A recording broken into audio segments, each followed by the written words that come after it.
ಜಿಲ್ಲೆ ಚಿಕ್ಕೋಡಿ ಆಗಿರ್ಬೋದು ಅಥವಾ ಈ ಬೆಳಗಾವಿ ಆಗಿರ್ಬೋದು, ಅವ್ರಿಗೆ ಇವತ್ತು ಒಂದು ಹಿಡಿತಕ್ಕೆ ಬರುವಂಥ ಎಲ್ಲ ಸಾಧ್ಯಗಳು ಆಗಿಬಿಟ್ಟಿದ್ದಾವೆ.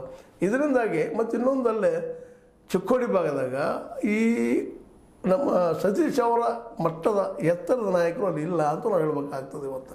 ಯಾಕಂದರೆ ಇವತ್ತು ನಮ್ಮ ಈ ಲಕ್ಷ್ಮಣ ಸವದಿ ಅವರು ಇರ್ಬೋದು, ಈಗ ಜೊಲ್ಲೆ ಅವರಾಯಿತು, ಜೊತೆಗೆ ಕತ್ತಿ ಅವರಾಯಿತು, ಇವರೆಲ್ಲರೂ ಇವತ್ತು ತಾವು ಹೊಡ್ಕೊಂಡು ಒಂದು ಸಣ್ಣ ಸಣ್ಣ ಗುಂಪುಗಳಾಗಿ ದ್ವೀಪಗಳಾಗಿ ಉಳಿದಿದ್ದರಿಂದಾಗಿ ಸಹಜವಾಗಿ ಅಲ್ಲಿ ಹಿಡಿತ ಸಂಸ್ಕೃತಿ ಜಾರಕಿಹೊಳಿ ಅವರಿಗೆ ಇವತ್ತೊಂದು ಭಾಳಷ್ಟು ಅನುಕೂಲ ಆಗಿದೆ. ಯಾಕೆ ಸ್ವತಃ ಅಧಿಕಾರದಲ್ಲಿ ಇದ್ದಾರೆ ಮತ್ತು PW ಮಿನಿಸ್ಟರ್ ಇದ್ದಾರೆ, ಜೊತೆಗೆ ಏನಪ್ಪ ಅಂದ್ರೆ ಬುದ್ಧಿವಂತಿಕೆ ಇದೆ ಮತ್ತು ಇನ್ನುಳಿದ ವಿಷಯದಿಂದ ಮಾತಾಡೋ ಹೋಗಿಲ್ಲ, ಆ ಪ್ರಮಾಣದಲ್ಲಿ ಬೆಳೆದು ನಿಂತಿದ್ದಾರೆ. ಇವತ್ತು ಈ ಸಂದರ್ಭದಾಗ ಈ ಕತ್ತಿಯವರ ಒಂದು ಏನು ಸಂಘ ಇರ್ತಿದ್ದಲ್ಲ, ಸಹಕಾರ ಸಂಘದಲ್ಲಿ ಇಳುತ್ತಿತ್ತು, ಅದು ಕೊನೆಗೊಂಡದ ಅನ್ನೋದು ಈ ನಿನ್ನೆ ನಡೆದಂಥ ಒಂದು ಅವಿಶ್ವಾಸ ಗೊತ್ತುವಳಿ ಮಂಡನೆ ಸಂದರ್ಭದಲ್ಲಿ ಸ್ಪಷ್ಟ ಆಗಿದೆ. 10 ಜನ ಈ ನಿರ್ದೇಶಕರು ಜೊಲ್ಲೆ ಮತ್ತು ಜಾರಕಿಹೊಳಿ ಪರ ಇದ್ದಿದ್ದಾರೆ ಅನ್ನುವಂಥದ್ದು ಸ್ಪಷ್ಟ ಆಗಿದೆ. ಇನ್ನು ಕೆಲವೇ ತಿಂಗಳಲ್ಲಿ ಈ ಒಂದು ಮತ್ತೊಂದು ಇಲೆಕ್ಷನ್ ಇದ್ದು ಬಂದದ ಸಹಕಾರ ಸಂಘಗಳದು.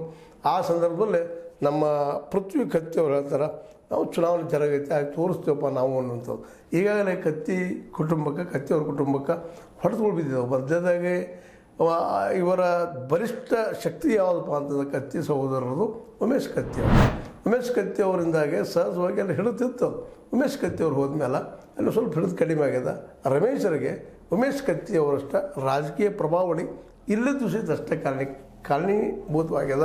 ಜೊತೆಗೆ ಜಾರಕಿಹೊಳಿ ಅವರಿಗೆ ಏಕಾಏಕಿ ರಾಜ್ಯ ಮಟ್ಟದ ಒಂದು ನಾಯಕತ್ವ ಬಂದ, ಜೊತೆಗೆ ಟಾಪ್ ಒಂದು 3-4 ಜನ ರಾಜಕಾರಣಿಗಳಲ್ಲಿ ಅಥವಾ